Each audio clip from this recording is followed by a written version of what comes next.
Yeah, those are the few youths that I can maybe mention. You know, this Linet Toto, have been following her story. This is a girl who came out of all odds. And remember, we have very many positions that youth can take. We have from ward an MCA, we have MP, and we have the women rep, those positions, and we have the governor. And looking at the little Linet Toto by that time, the tiny girl who was very naive, said, I don't want to be an area MCA. I'm beyond that. I don't want to be an MP. Yeah. What I want is women rep for Bomet County. And she was not, she didn't get threatened by the resources, that I don't have the resources. She believed in herself that what I need is me, my ideas, my courage, and the strength. Then people will follow me. Believe in yourself, then people will believe in you. So this lady believed in herself. And even for the first time when she went for the UDA delegation meeting, you know, she was frustrated because looking at her, she had nothing. But that did not interfere with her focus on whatever she wanted. Now look what's happening. Look at the Linet Toto of today. Women rep. You know, again, talking about Peter Salassi. He also believed in himself. He never wanted to be empowered, but he empowered himself. Now he's an MP.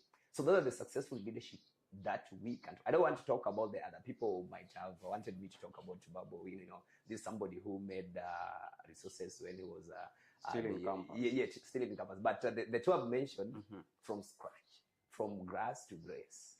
So those are the successful leadership, youth leadership that I'm always impressed anytime I see them on paper, on social media. I really want to start to know their stories. Yeah, yeah, sure. Are youths really working together to achieve this kind of leadership that they really want? Because I believe collaboration is very essential in all aspects. Are there any collaborations among youth leaders, especially from where you come from, that is helping you guys realize these goals? What I can say is that youths are divided. And that is why we are not getting whatever we want as youths. And we like lying to one another. I can say verbally that, you know, you are capable. I will support you. You can. But behind the scene, I'm dining with your enemies, trying to pin you down. Because they fear that if we empower you, or if we support you, then I will lack something, you know.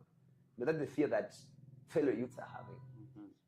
He will feel so nice talking to you, you know, Abunde, you know, this and this and this, you know. But behind is that Abunde akipata ikiti, you know. No. He cannot achieve it. He's seeing the potential in you, but he doesn't want to support you. Are you getting that? So that is the challenge that we are facing as you. But if we can unite, speak one voice, then we can lead this generation. Okay. Yeah. So do you guys have any mentors that are taking up the role to shape you guys for the future? Because remember, again, as we started, you mentioned that we have people who have been in leadership for so long, and they are not planning to leave anytime soon.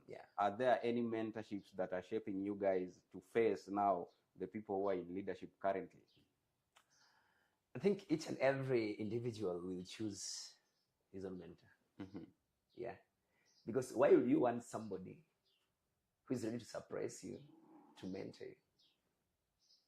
Okay, what exactly do you need to be mentored about in terms of leadership? Leadership. You guys are what exactly do you need to be mentored? There are a lot of things. You know, in the leadership sector. Nowadays, don't look for mentors. We have these people who led before us. If you want to get a mentor, then get to know the story of Julius Nyerere.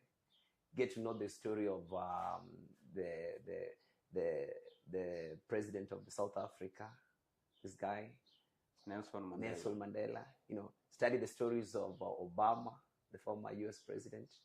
You study, you will get the exactly what was recorded and documented that will have no distortion for your consumption.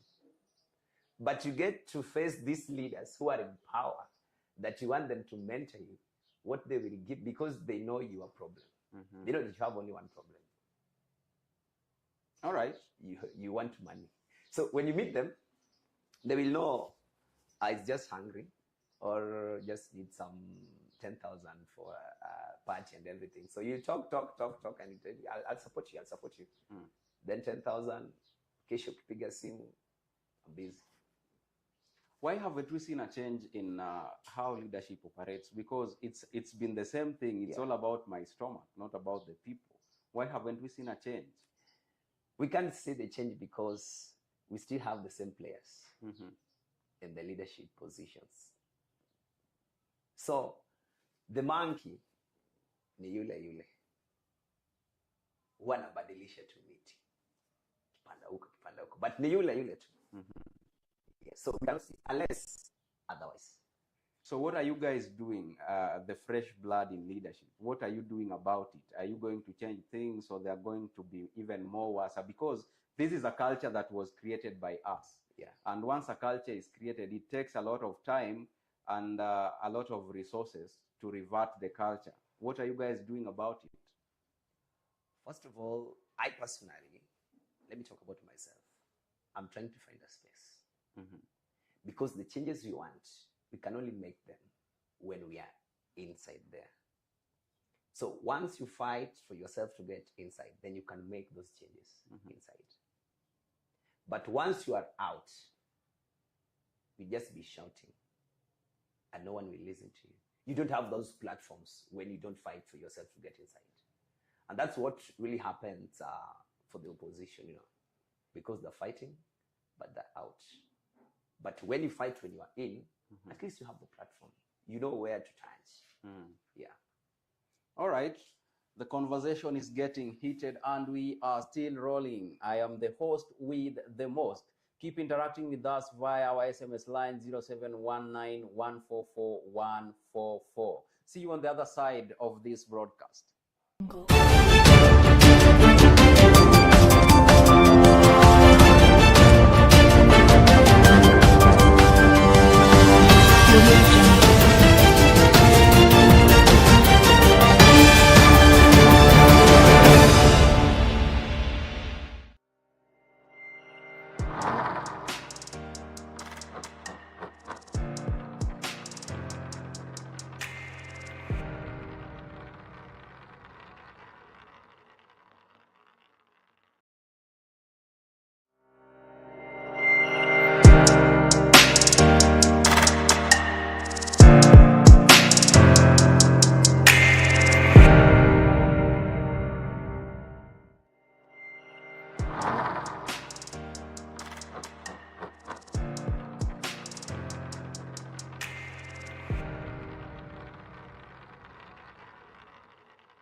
Yes, welcome back to the Morning Momentum. If you're just joining us, the conversation is youth leadership and its realization. Now, we want to take a different turn a little bit. Over the past few weeks, we've seen the government traversing the opposition strongholds, and it's starting to make some kind of impact, and that is what I want us to discuss next. Yeah. You said you are a youth aspirant. Yeah. What position is that again?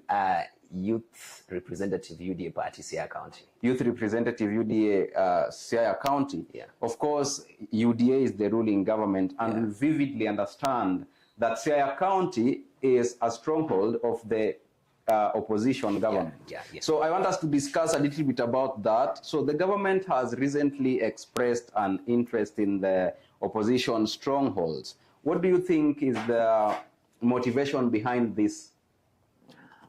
First, I want to correct your statement that the government has expressed its interest in the opposition area. Once we have the government, it's a government for the entire country. Which is true. And remember, the president is a symbol of national unity. You get that? So, when government is making towards to Nyanza region, that is how it's supposed to be constitutionally. Yeah. But the problem is that the opposition is terming that as a government trying to raid its stronghold, to buy its people. You get that? Then they're the same people. If the government fails to do that, they will start shouting that we have been neglected, we have been left out, you know.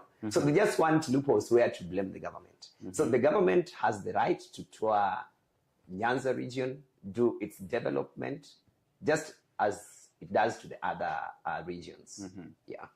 I said interest because, you see, for the very many years that the leaders from Nyanza have been in opposition, we have always seen that culture of, you know, these guys are not supporting us. In most cases, when tours are done, we have very few going to Nyanza. The president or the leaders from the ruling government may take a lot of time before they tour Nyanza region. That is how it has always been. You agree to that, right? Yeah. So when I said they have expressed an interest, maybe it's a new era that we are going to see a revolution in all this. Now, let me ask this. How does the government's engagement in the opposition strongholds going to bring about political stability in the region? Because we've seen instances of tribal politics. People have separated themselves. Oh, because you are this side, I cannot do this for you, and that kind of stuff.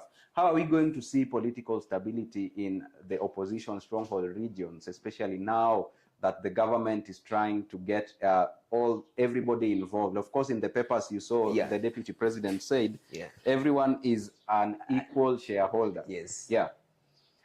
I think we as Kenyans, we've been having a tough time.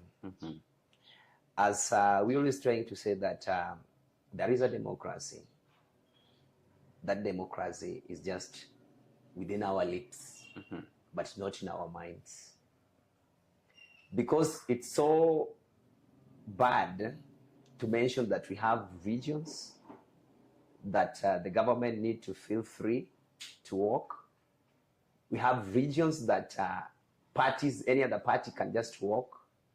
But again, we have regions that if you're a UDA member, then you're being seen dead walking in those areas. Or if you are an Azimio supporter and you can speak loudly to that and support their ideologies in those areas, then you are being seen as a traitor and somebody who needs to be killed. I think what we need to do as Kenyans is trying to embrace the democracy as it is in the Constitution and is supposed to be in our minds. Because tell me, in 1991, there was, at Kasarani, Kanu did very important things. There was tremendous changes that Kanu did in the Constitution. And that was the repeal of the Section 2 of the Constitution that brought two fundamental changes in our country's politics. And one, there was an introduction to Kenya was introduced to a multi-party state.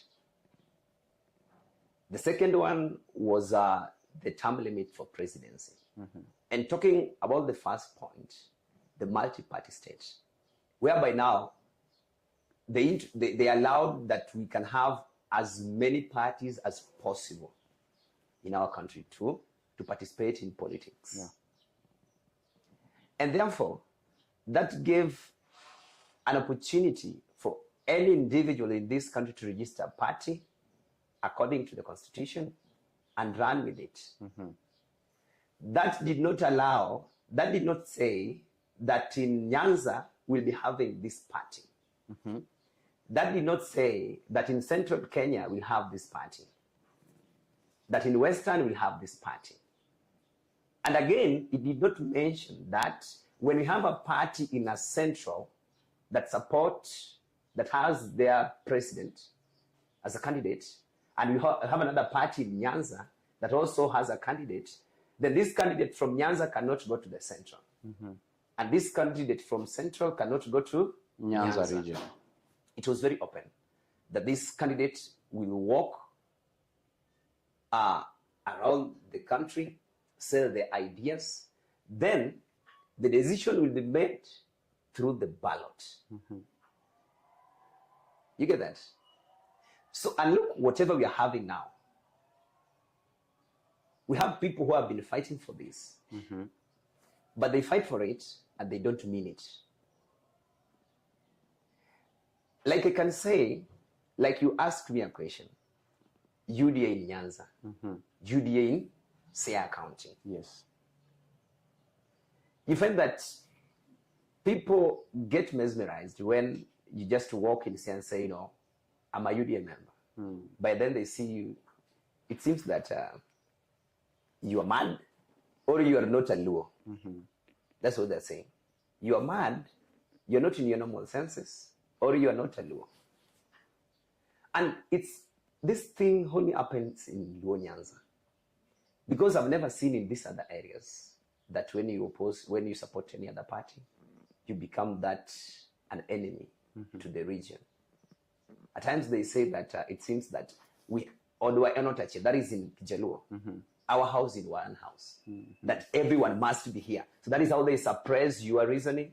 They suppress your right to support any other party that you want. Because they're saying, we have one house. You get that? Okay, we can be having a one house when we want a development. Let's suppose our area. But we cannot have a one house where we say, let us confine our minds, our reasoning in this area. It's like we're trying to put all our eggs in one basket. And that has affected Luo Nyanza badly. It has affected Luo Nyanza. Are you so much sure that this is only happening in Luo Nyanza? Because we have seasons when you could not mention. I think that time it was before Azimio. It used to be called. We had before the NASA. NASA. Yes. During those times of NASA, you could not mention NASA in the central region. Yeah. So I tend to believe that this thing is not only happening in Nyanza. It still exists in some parts of the country. And we all know that it is becoming a problem.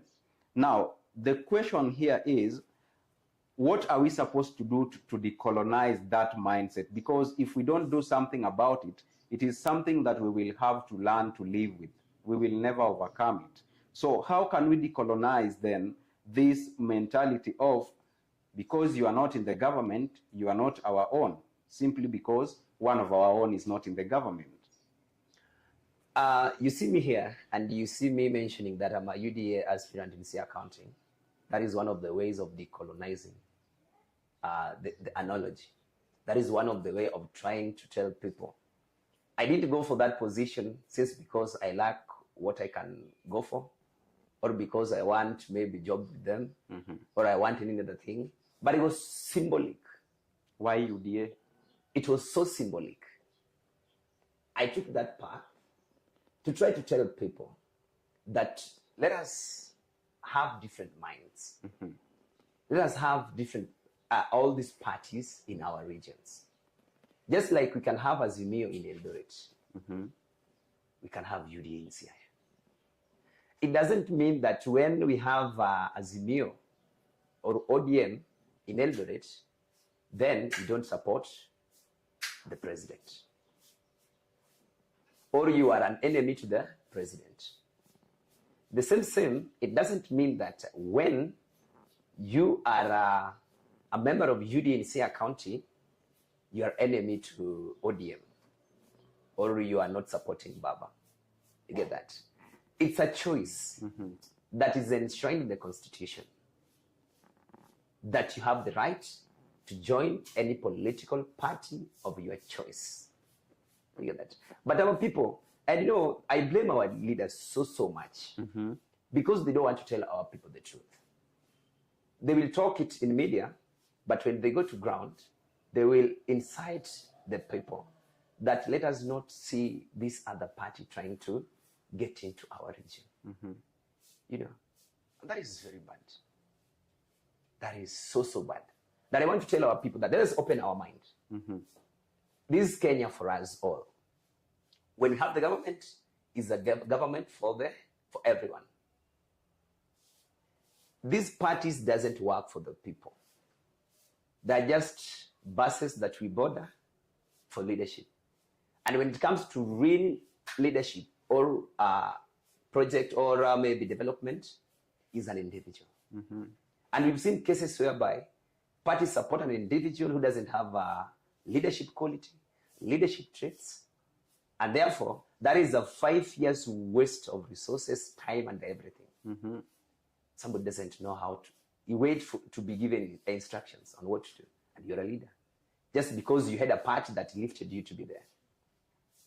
And that's another problem that faces Nyanza region. I'll categorically speak about Nyanza region because I've known what is really ailing us in those areas. Party politics. Party politics. Because we believe we only have one person to decide for us where to. You get that? So I don't want to use this other word. Let's proceed. Okay. Yes. Now, from the sentiments of Kenyans through the social media platforms, the many that we have, it is believed that these tours of the leading regime to the Nyanza region is politically motivated. So how can transparency and trust be measured in all these things? I don't know why each and every time people just want to talk about politics when it's even a developmental tour. Okay, politics is part of our lives as Kenyans. But at times we need to have a break from it. Because if we continue politicizing everything, then that is when we lose it.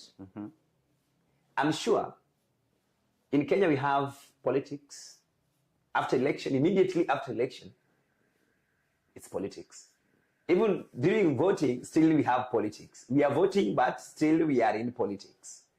Results are being announced, still we are doing politics. 2 years later? 2 years later, we are still doing politics. Yeah, we do politics until another election gets in. But don't you see we're wasting a lot of resources for all this? Because me, I believe, and I want to use my example. When I lost election in Yara University, I was told, oh, you can appeal because it was one vote. You are voting delegates. So we had 24 delegates. So I lost with 11 votes and he won with 13 votes. You get that? And it was so close. It seems that your votes were stolen. You were a strong candidate. Yes, I was a strong candidate. But the results were there. They have announced. And now I was not the president. And in my speech, I was very local that I told them that he has won. My work now is to support him, to ensure that we have a leadership, a friendly leadership environment whereby we can share ideas. Because I had good ideas, he also had good ideas. Let's put them together for the benefit of the students to avoid politics. And we work together. And by that, the Riara University awarded me Leadership Award during my graduation time as one of the most influential and courageous leaders that I've ever seen. I have the award. So it means we need to believe in ourselves. Once you've been pronounced a leader and a winner, I need to support you. I don't need to be mean with my ideas that, no, let me keep this one for the next election. No, we can just do what? Support you, work together, then wait for another election to come, then again, go to the battleground. Yeah. What role do young leaders play in facilitating the cooperation and unity, or let's say dialogue, between the opposition and the government? Young people are not really playing any role there because they're being used as a tool. They're being used as a tool. And why are they being used as a tool? Because they've allowed themselves to be used. You know, people are very wise. I can look at you and know whatever you lack and offer you that thing and give you instructions. What if I give you 50,000 to go and destroy Abunde's property? At that moment, you have only maybe 20 bob, you have none. Somebody offering you 50,000. Are you really going to hesitate? You say, yes, sir, I'll do so. I'll do so. So they're being used as tool because these people have known what they really lack and will provide that. So that is what at times we call handouts. That Ruto is coming to Siaya. His first event was so successful. And now, that really, it was not well with us. So now that he's coming again, let's plan something. I want 100 youths, 1,000 each. Very early in the morning, we'll be giving you a transport and lunch. Your work there is to go and heckle and shout. Because this man makes only 300 per day, and today he's got 1,000. He will easily buy that offer. Go and shout. You get that? So that is why the role they're playing is to stimulate whatever is happening. You know, at times I get into these stories and I feel so bad. When we had the demonstration last time, the last demonstration that we had, I saw young men and women slaughtering a goat that they're taking off, that they're ready to die. Who do you want to die for? Before you die for anybody, ask yourself, is this person really can die for you? I cannot die for you if you're ready to die for me. And let me not lie, I cannot die for you. I die for myself. So you slaughtering a goat, and at the same time, hata saa zingine una hizi mbuzi nyumbani, but wewe unapata moja, unachinja, una meza damu, that you're taking an oath that it's going to be bad this time. We are really fighting for our economy. Those are our youths of today. How I wish somebody, and how I at times I do pray that God can just at least do us one favor, that remove these minds that we are having and replace another one, so that at least we can reason well. And just to add on it, after doing all those, things calmed down. And they decided that we are having a bipartisan talks. Now tell me, who are there in that talk? Like we had like around thousands of youths on the streets. But now tell me, how many people are on a bipartisan talk? It's very few and there is no youth. Very few and there are no youths. So that is what I tell you, that we are being used to stimulate. And you know, when you stimulate, only few watakuwa juu pale. Na wakiwa juu pale, wakitaka kuongeleshwa nasema no, just come. They're just being pointed. You know, to just be frank, and let me mention this name. I wish that Gaucho was supposed to be in that bipartisan talk, because he championed a lot of youth to be on the street. Apart from taking these other leaders, Gaucho was supposed to be there to express his feeling, to put down his demands as a youth.